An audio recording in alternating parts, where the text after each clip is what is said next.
और रात्रि में जब वह खा करके सो गया तब उसे चारपाई में बांध करके और उसे गर्दन पर लाठी रख करके दोनों तरफ बैठ करके उसे दबा करके मार डाले और मुंह में कोयले की जलती हुई कोयला ले आकर रख दिया, जिससे उसकी जीभ भी जल गई और वह मर गया। मर जाने के बाद जब धुंधकारी मर गया तब वेश्याओं ने घर के अंदर ही गड्ढा खोद डाला और उस गड्ढे में उसे दफन कर दिया। दफन करने के बाद घर का सारा धन जो था बांध करके आपस में बंटवारा करके सभी वेश्याएं घर का कींडी लगा करके घर का दरवाज़ा लगा करके वहाँ से अन्यत्र चली गई। धुंधकारी से किसी का पटता नहीं था, इस नाते लोगों ने भी उस पर कोई ध्यान नहीं दिया और धुंधकारी उस घर में ही सड़ गया, कोई जाना ही नहीं। अब आगे की कथा गोकर्ण महाराज की मैं आप लोगों को सुनाता। तीर्थाटन करते हुए गोकर्ण महाराज गया जी में पहुँचे और गया जी में जा कर के उन्होंने अपने पितरों का पिंडदान किया। पिंडदान करने के बाद घूमते हुए वे अपने नगर को वापस आए और शाम हो गया था, इसलिए उन्होंने सोचा कि दूसरे के दरवाजे चलने के बजाय अपने ही दरवाजे पर सो जाते हैं।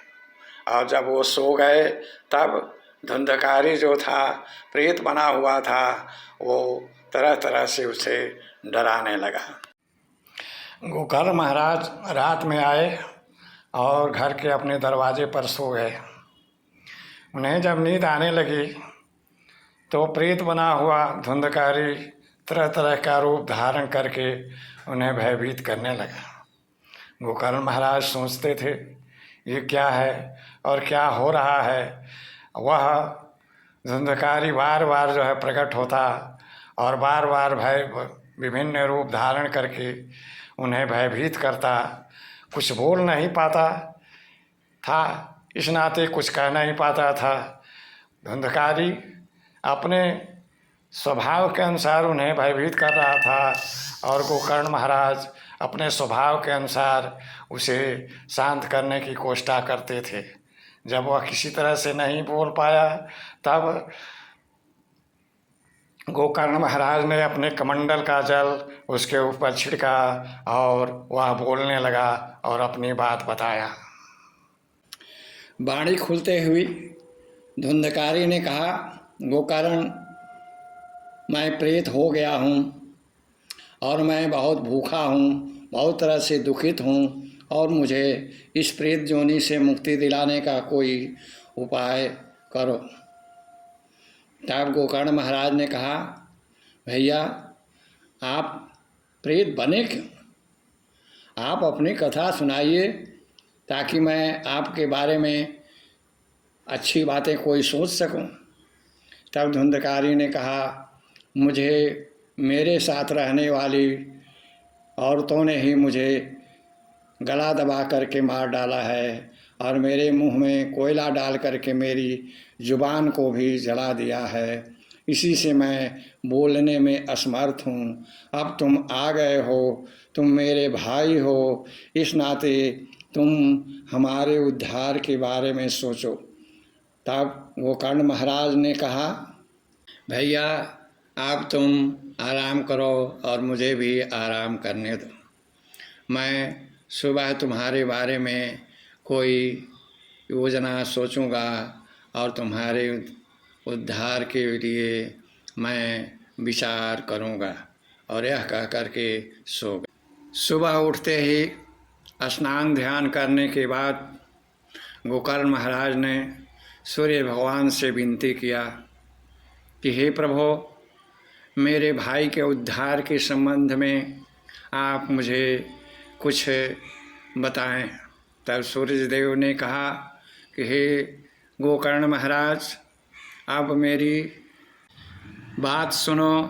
तुम्हारा भाई धुंधकारी प्रेत हो गया है।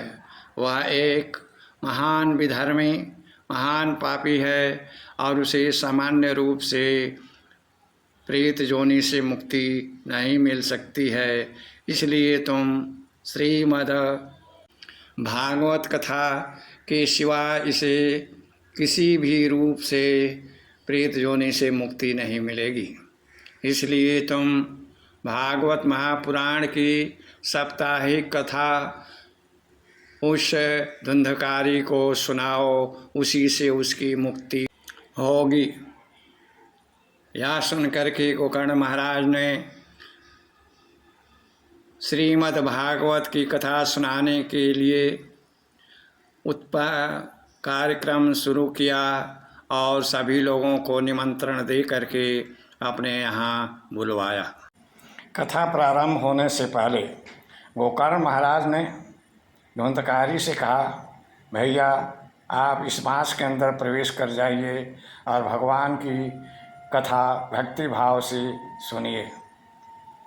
गांव के लोग भी धीरे धीरे आ गए और आकर के कथा में बैठे।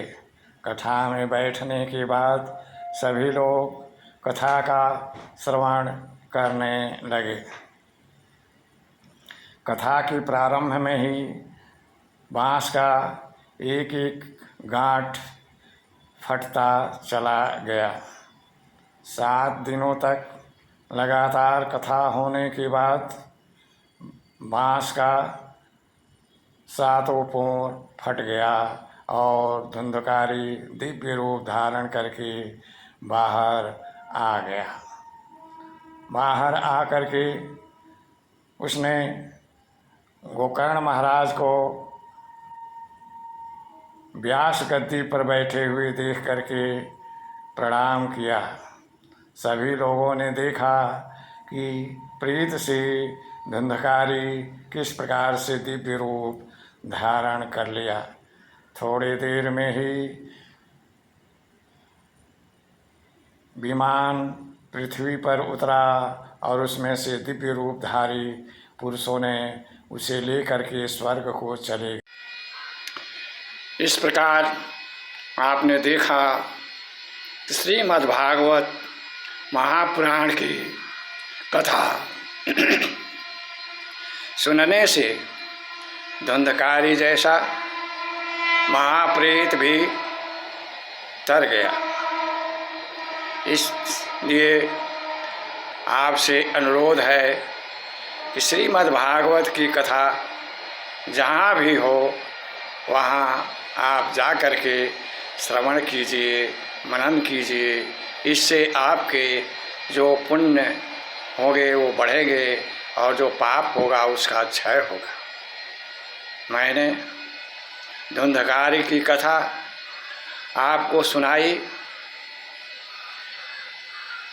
यह वीडियो आपको अच्छा लगे और हमारे चैनल पर अगर आप नए हैं तो चैनल को सब्सक्राइब करिए और वीडियो को लाइक करिए, जिससे इसी तरह के ज्ञानवर्धक कथाओं को मैं आपके सामने प्रस्तुत कर सकूं।